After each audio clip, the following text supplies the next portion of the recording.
Hi everyone, in front of me I've got iPhone Air and let me share with you how to change the ringtone on this device.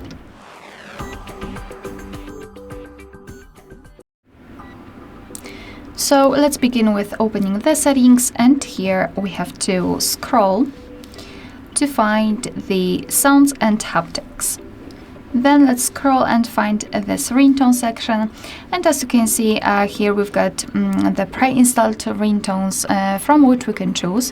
Moreover, here we've got the store, so you can go to the tone store and download or buy something, and here you've got the option to download all purchased tones. Here we've got also the haptic options.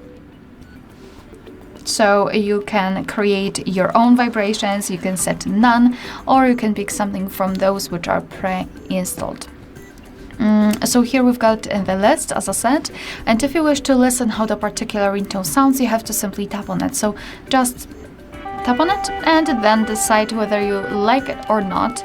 I don't like this one at all. So this is how it works. So just find the option which you'd like to use. Make sure that it is marked. So let's pretend I wish to set this departure as my own ringtone, and then go back. And as you can see, it is notified right here, which means that from now on our device will use the chosen ringtone to notify us about the incoming call. Alright, so that will be all. Thank you so much for watching. Please hit the subscribe button and leave the thumbs up.